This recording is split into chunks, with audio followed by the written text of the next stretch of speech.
Hello students, welcome to ophthalmology at home. और आज का हमारा टॉपिक है herpes simplex virus. Herpes simplex virus causing corneal involvement in the form of epithelial keratitis. Epithelial keratitis यानी कि herpes simplex virus आपके cornea के epithelium को कैसे इन्वॉल्व करता है। So that is known as herpes simplex virus epithelial keratitis या in short HSV epithelial keratitis. तो हर्पीज सिंप्लेक्स वायरस जो है वो कॉर्निया के एपिथेलियम को भी इन्वॉल्व करता है और उसके बाद डीपर लेयर्स में भी जा सकता है यानी कि स्ट्रोमा में और एंडोथेलियम में। पर अभी हम बात करेंगे हर्पीज सिंप्लेक्स वायरस हमारे कॉर्निया के एपिथेलियम को कैसे इन्वॉल्व करता है। So which is known as herpes simplex viral epithelial keratitis. तो कॉर्निया के जो एपिथेलियल सेल्स हैं ऑब्वियसली उसमें ये जो वायरल इन्फेक्शन है ये आपकी ट्राइजेमिनल नर्व की जो ऑफ्थेल्मिक डिवीजन है, तो वहाँ से वायरस जो है वो जब रीएक्टिवेट होता है तो वो कॉर्निया के एपिथेलियल सेल्स को इन्वॉल्व करेगा। तो मोस्ट ऑफ द टाइम्स ये जो वायरल इन्फेक्शन है ये एपिथेलियल सेल्स में भी आगे जो सबसे बेस के ऊपर यानी कि जो बेसल एपिथेलियल सेल्स हैं, सो वहाँ से ये केराटाइटिस शुरू होगी, that is from the basal epithelial sales.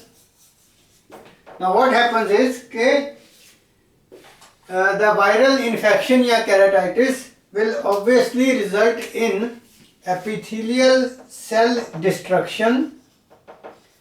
So virus की इन्फेक्शन की वजह से, केराटाइटिस की वजह से जो एपिथेलियल सेल्स हैं उनकी डिस्ट्रक्शन या लॉस होगा। And this is also coupled by epithelial cell regeneration.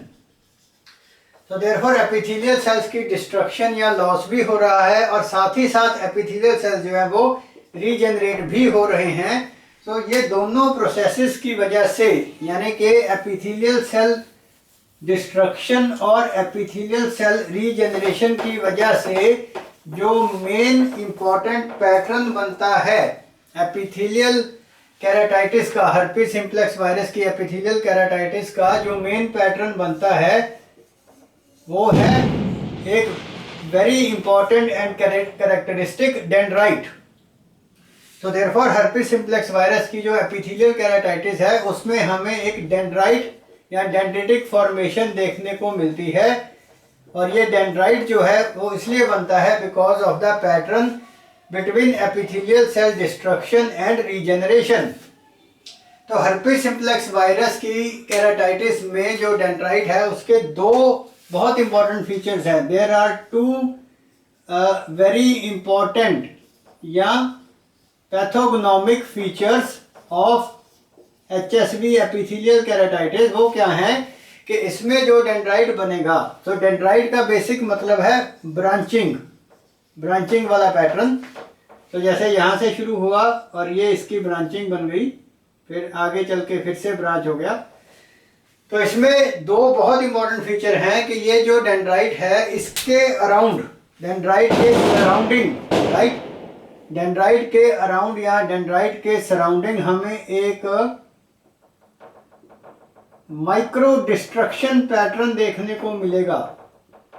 So dendrite के, पूरे डेंड्राइट के सराउंडिंग हमें एक माइक्रो डिस्ट्रक्शन पैटर्न मिलेगा एपिथेलियल सेल्स का, जो कि रेटिकुलेट टाइप का है। So we call it a reticulate micro destruction pattern of epithelial sales.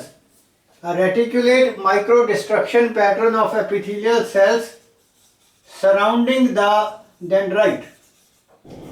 So this is very characteristic या pathognomic of herpes simplex viral epithelial keratitis, that is a reticulate microdestruction pattern surrounding the dendrite। और second important feature है dendrite का कि इस dendrite में there are terminal end bulbs। ये जो dendrite इसमें बनेगा उसमें there are terminal end bulbs, there are terminal end bulbs. तो ये दोनों फीचर जो हैं वो हर्पीज सिम्प्लेक्स वायरस की एपिथेलियल केराटाइटिस के पैथोगनोमिक फीचर्स हैं। So one is reticulate micro destruction pattern surrounding the dendrite और सेकंड है the presence of terminal end bulbs.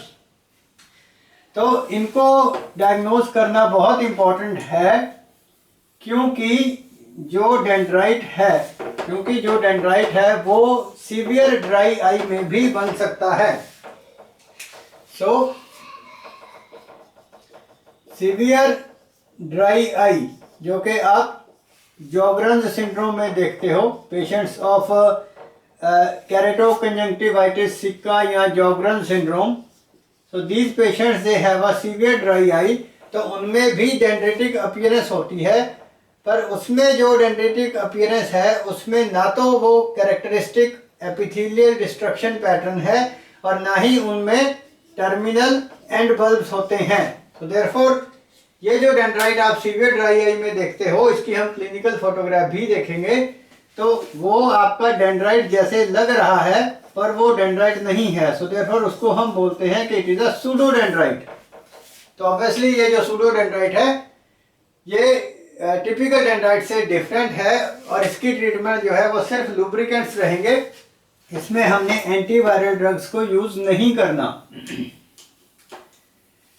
सो इसके अलावा एक दो बातें हमने और याद रखनी है हर्पीज सिम्प्लेक्स वायरस की एपिथेलियल केराटाइटिस में, कि कई बार जब इनिशियल स्टेजेस में ये डायग्नोज नहीं होता और पेशेंट ने लोकल किसी प्रैक्टिशनर से लेके मान लीजिए स्टेरॉइड्स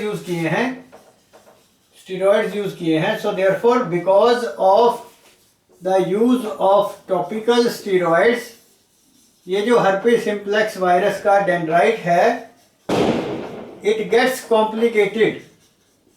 कॉम्प्लिकेटेड और ये एक बड़ा या फैला हुआ लीजन बन जाता है जिसको हम ज्योग्राफिक केराटाइटिस बोलते हैं। So geographic keratitis is nothing but a complicated dendrite due to the use of topical steroids. और ज्योग्राफिक जो केराटाइटिस वाला पैटर्न है definitely this is going to be over a wide spread area, तो ये ज्यादा area में होगा as compared to the herpes simplex virus dendrite, right. So यही चीजें हमने मेन इसमें देखनी है कि डेंड्राइट के टिपिकल फीचर्स क्या हैं, उसको हमने सूडो डेंड्राइट से कैसे डिफरेंशिएट करना है और ज्योग्राफिक केराटाइटिस का मतलब क्या है। तो अब अगर हम ट्रीटमेंट की बात करें, so the treatment for epithelial dendritic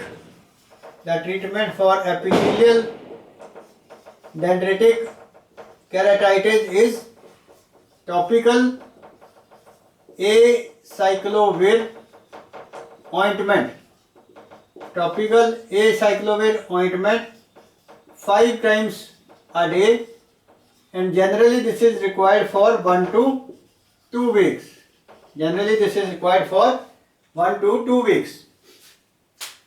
so that's it. और आइए अब हम थोड़ा क्लिनिकल फोटोग्राफ्स देखते हैं। सो यहाँ पे हम देख सकते हैं इस फोटोग्राफ में, आई विल शो यू। तो ये फ्लोरेसेंट स्टेन्ड पिक्चर है जिसमें हम एक टिपिकल डेंड्राइट देख रहे हैं due to herpes simplex virus. तो ये जो डेंड्राइट है इसके surrounding we have a typical reticulate micro destruction pattern all surrounding the dendrite.